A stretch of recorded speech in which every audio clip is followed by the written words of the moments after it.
O baka gusto mo magnegosyo? O baka may negosyo ka na? Ano pa man ang status ng negosyo life mo? Baka ito na ang sagot sa mga pangarap mo. Mga mamshi, pwedeng magnegosyo mula sa inyong mga kusina. Heto ang mga mamshi na sa bahay ang negosyo pero malakihan na ang mga kita.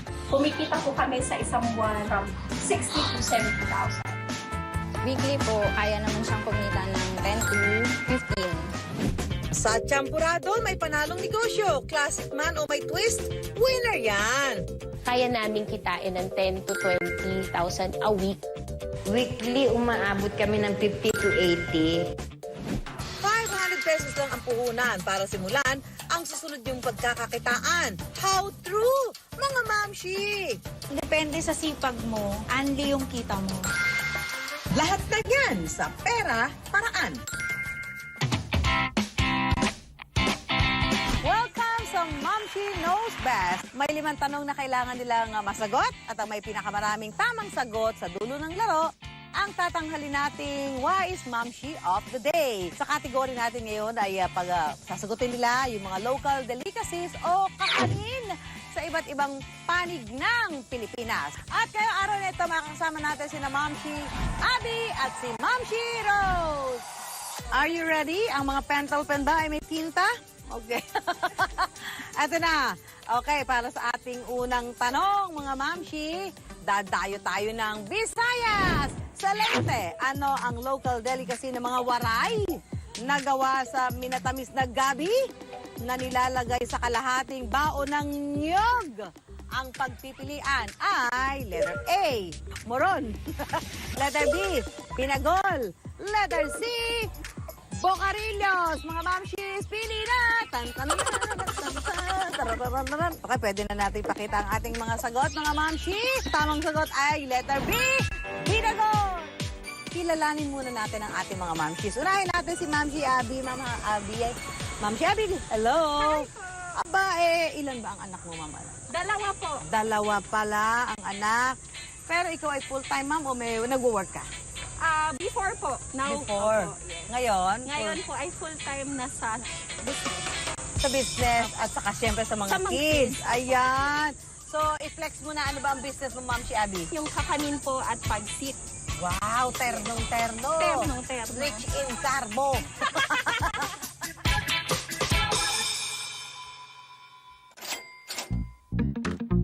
Hello mga mamshi! Magandang araw! Ngayon ituturo namin sa inyo kung paano gawin ang Biko Makapuno ng Mommy Litwik's Kitchen.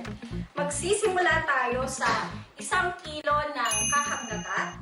Magdadagdag na tayo ng 1 kilong asukal sa 1 kilong gata. Bale, 1:1 po tayo dyan. Ilagay ang pandan at haluin ng nasa kalahating oras. Yung consistency po niya, dapat po ganito na siya. So, malayo na po siya sa kanina.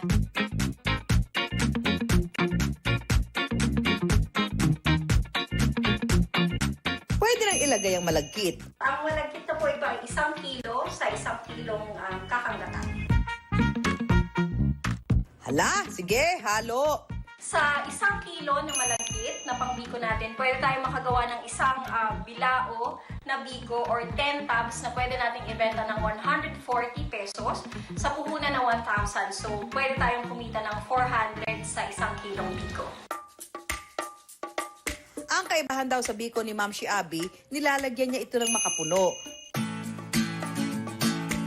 Yung biko makapuno talaga namin yung laging nag-stand out. Kasi nga, lahat nakakatikim na ng puto, ng kutsita. Ito, parang ano sila, sobra silang curious. Ano ba yan? Bakit na yung makapuno?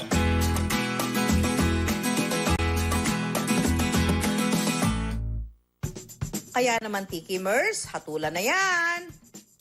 Malinamnam talagang nanunuot yung sarap, yung lasa niya.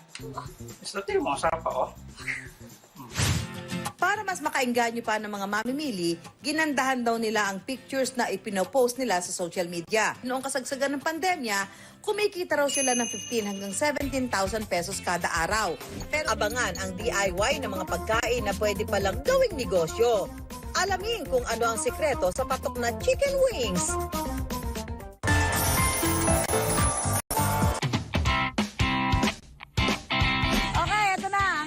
random question. Pangalawang tanong, punta tayo ng Pangasinan.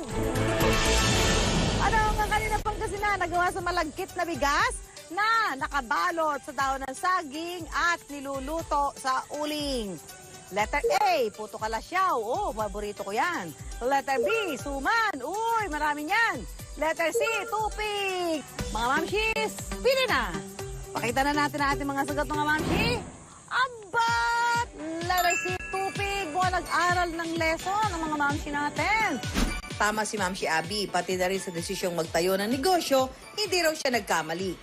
Kapag empleyado ka, gigising ka na maaga, babiyahe ka halos sa mga oras ka sa opisina. Kumbaga, both are a blessing, being employed and magkaroon ka ng home business. Pero for me sa ngayon, ito yung advantage at ito yung blessing na meron kami na kailangan mo na iporsige that I have my kids with me, na nakakumikita ako, na nagagabayan ko sila, na araw-araw ko silang kasama. Sa puhunan ng 25,000 pesos, nagsimula siya magluto at magbenta ng kakanin mula sa kanyang home kitchen. Malaki siya kasi malaki na yung kinailangan namin para dun sa mga orders. Para mas makainganyo pa ng mga mamimili, ginandahan daw nila ang pictures na ipinopost nila sa social media. Ang secret weapon nga daw niya, ang asawa niyang mahilig sa photography. At ayan na nga, nag-click ang katakam-takam na mga litrato dahil noong kasagsagan ng pandemya, kumikita raw sila ng 15 hanggang 17,000 pesos kada araw. Pero ngayong nakalalabas na ulit ang mga tao, Kumikita po kami sa isang buwan, nagre-range po siya from 60 to 70,000. hindi na rin masama. Susunod nating destinasyon ay Laguna. Brum, brum, brum, brum. Ay, diba? Malapit din yan. Ano ang sikat na pagkain sa Laguna na gawa sa galapong at gata? Ginugulong. Pinapagulong sa coconut powder at kadalasang nakabalot sa papel. Oy, letter A, buko pie. Letter B, espasol. At letter C, bibingka de makapuno. Mga mamshis, pili na! Tantananan! Okay, letter. Ang tamang sagot ay espasol. Bakit kayo nagkokopyahan? Sa pagnenegosyo, nakapuntos din si Mami Rose, 500 pesos. Yan lang ang kinailangan niyang puhunan para simulan ang puto business. Weekly po, kaya naman siyang kumita ng 10 to 15. Bago yung ating pang-apat na tanong, kumustahin na muna natin si Mamshi Rose. Mamshi Rose, ilan ang anak natin? Dalawa na po. Yung panganay ko po, 6, then yung bunso ko, 1 year old. Ito si Mamshi Rose. Aba, puto naman yung business niya. Pero, it's not your ordinary puto with cheese, di ba? Ito ay talagang kailangan i-flex mo yan, Mamshi Rose. Paano ba? Ano ba yung puto mo?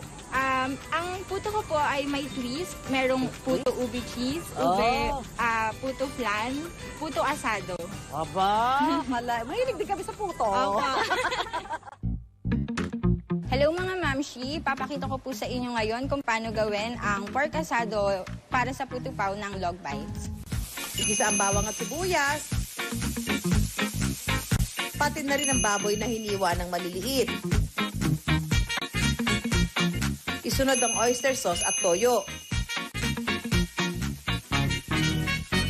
Pakuluin ng 2 minuto. Ilagay ang suka at paminta at haluin hanggang sa magmantika. Ilagay ang tubig, saka ang cornstarch na tinunaw sa tubig.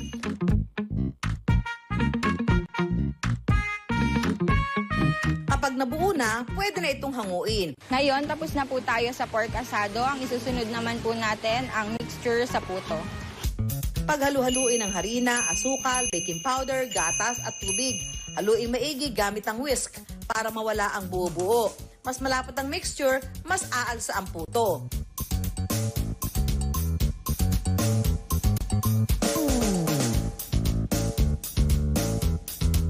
Naglalagay din si Mamshi Rose ng itlog na maalat at keso sa kanyang pork asado puto. I-steam na yan!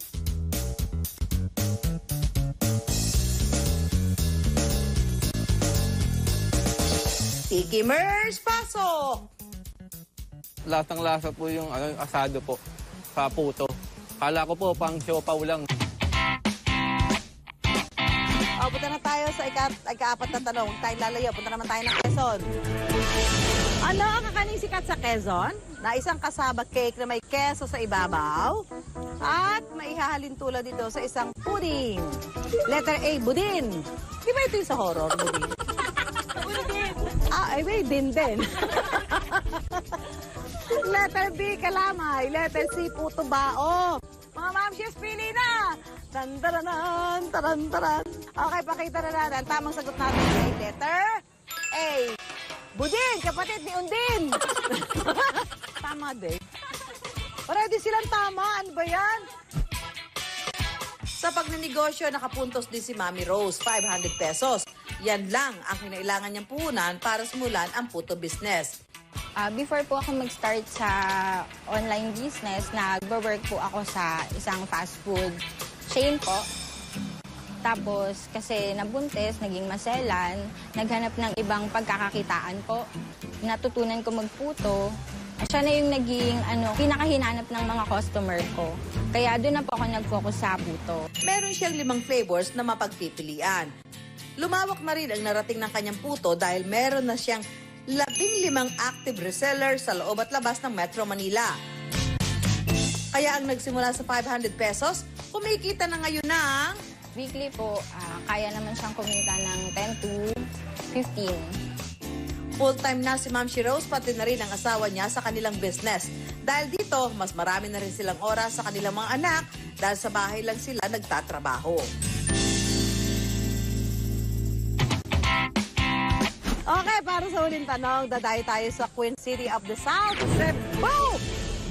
Pwede kayo walang face mask!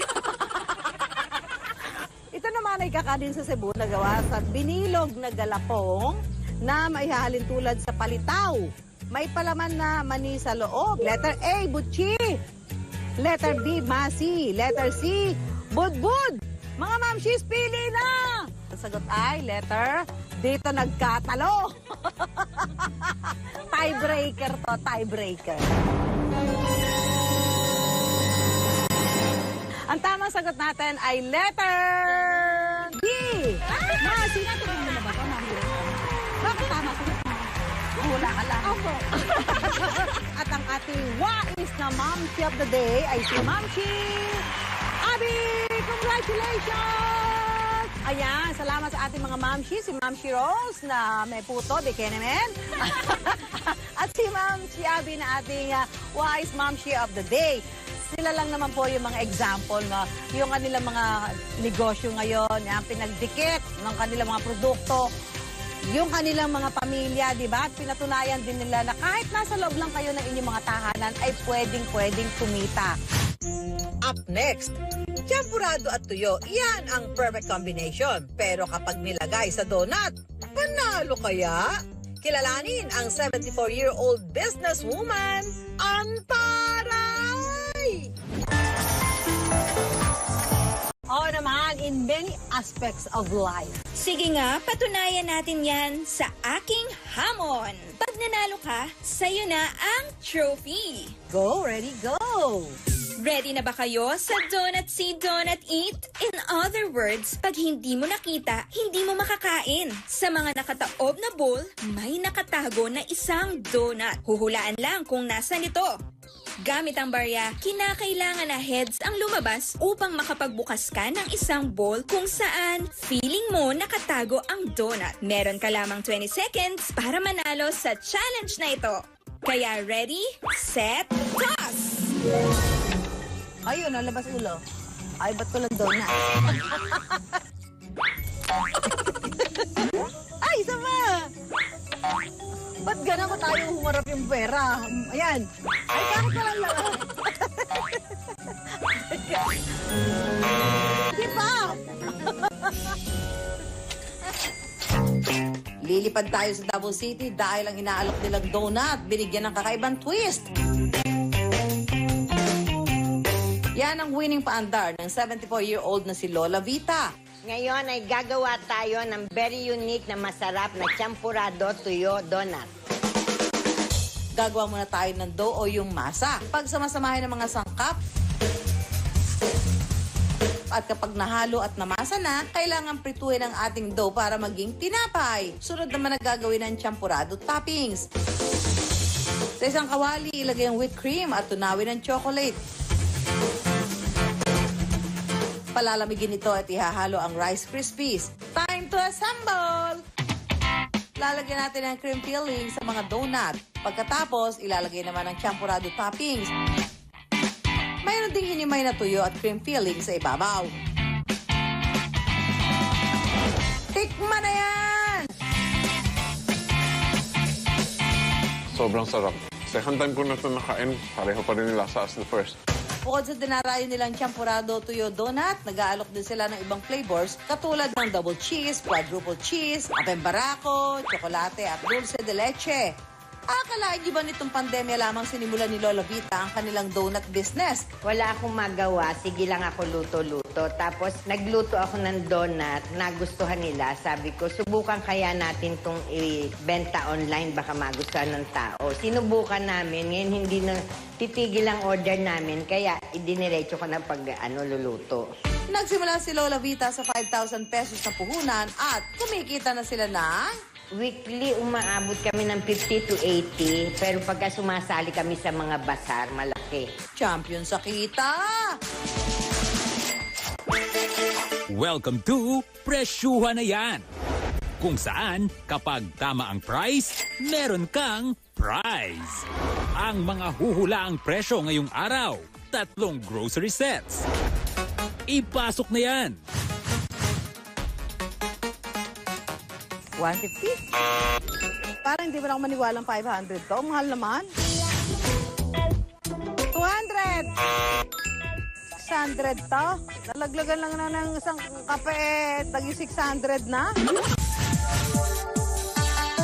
250? 300? Bakit naging 700 to? Naku naman, sa tindi ng inflation ngayon, ito na lang pala ang mabibili ng 500. Kulang pa nga di ba? Huwag mag-alala mga mamshi, dahil sa usong business packages ngayon, may mararating na raw ang 500 mo. 7 klase ng sarsa, breading, chicken wrap at sesame seeds. Yan ang mga kailangan para gumawa ng do-it-yourself chicken wings. At makukuha mo ang business package na yan sa halagang 499 pesos lang. Since nauso dati yung chicken wings, tapos hindi na makalabas yung mga tao, so naisip namin, pwede mong gawin sa bahay. Kaya nabuo yung mga package namin. So dun sa maliit na package, makakatikim ka na ng chicken wings at home. Puhunan namin, nasa 1,300. Bumili muna ako ng package na, yung pouch muna. Like for example, yung isang 1.5. Binili ko muna yon and then, nirepack namin yon sa bottle. Hanggang sa nabuo ang business packages nila na nagbebenta ng DIY chicken wings at DIY takoyaki. Doon sa package namin na 499, ito ang mga kasama niya. So, meron tayong 7 na klase ng sauces. Kasama ang pang breading at saka ang pang marinade. So, sa isang 300 ml, ang makukoat mo dito nasa 2 to 3 kilos ng chicken. DIY tip number 1, bawal ang frozen. Siguraduhin na wala ng frozen na bahagi ang manok na gagamitin para mas madali itong maluto. Ito po yung ginamit ko dito, 1 teaspoon ng chicken rub. So, sa chicken rub naman po natin, hindi yung kailangan overnight. Kahit 30 minutes mo lang siyang iset. Kung walang chicken rub, pwedeng gumamit ng patis with salt and pepper. So, yung tempura butter natin, which is eto yon, lalagyan natin siya ng water. Kailangan cold yung water na gagamitin. So, yung texture ng tempura butter nyo, kailangan hindi rin naman siya sobrang lapot. Para mas lumaki yung chicken, mas crispy, dino-double dip siya sa dry. DIY tip number 2, nasa init ang sikreto, wala sa tagal. Dapat mainit na mainit ang mantika bago ilagay ang manok para malutong ang pagkakaluto. Ito na yung finished product na pinray natin yung chicken wings. Susunod na proseso ang tinatawag na coating. Dito, isa-isang nilalagyan ng sauce ang bagong pritong manok. Sa 499 package, meron kang 7 sarsa na pwedeng pagpilian. Ito ang classic buffalo, sweet chili, teriyaki, hickory barbecue, sweet and sour, soy garlic at lemon glaze. Eto na ang hinihintay nyo. Okay, am I ready? Ano to? Ba't amoy adobo? Ano to? Ano ba to? Hindi ko mahula. Teka lang. Ito, amoy chili. Amonado. Amoy lechon. Ketchup. Amoy usok. O yan, mula ako nahulaan. Malapit lang doon sa ketchup. Very, slight lang ang pagkakaiba. Sa ngayon, hindi na lang empleyado sina Candy at Robert dahil sila na ang CEO ng sarili nilang kumpanya. Kapag depende sa sipag mo, anli yung kita mo. Dahil din sa DIY business packages, nakapagpundar ng sariling negosyo ang working mom na si Edlyn. Ang unang package na kinuha niya ay ang DIY takoyaki. So naisip ko, kailangan ko na extra income since may 2 kids ako. Una kasi, bumibili lang ako ng takoyaki. So nasarapan ako. So naisip ko, parang gusto ko siyang i-business. Dahil sa magandang kita, nagdagdag pa ng ibang produkto si Edlyn. Nag-start ako, cart lang. Tapos after mga 5 months siguro, nakuha ko ng pwesto, hindi na lang takoyaki ang tininda ko. Nagtinda na rin ako ng wings. Isa raw ang chicken wings sa mga bestseller ni Edlyn sa kanyang munting tindahan. Kaya fast moving yung chicken wings ko. Kumpara kasi sa ibang nagtitinda, mas mura siya. Araw-araw, yung pinamamalengke naming chicken wings, sold out. Mula sa original recipe ng manok na kasama sa package, gumawa na rin si Edlyn ng sarili niyang timpla na patok daw sa kanyang mga suking kapitbahay. Para sa kanya, yung buffalo wings nila, good talaga yung lasa. Like, hindi siya ganun kaanghang, tama lang yung sweetness niya, saka yung pagka-salty niya, yun lang. And sobrang affordable din yung price. Dahil sa DIY na negosyo, hindi na raw problema ni Edlyn ang pang-araw-araw na gastos ng kanilang pamilya. Simula na nag-negosyo ko, yung pag-grocery ko para sa mga needs ng mga anak ko, hindi ko na tinitignan ng presyo. Basta alam ko kailangan nila at afford ko, binibili ko para sa kanila.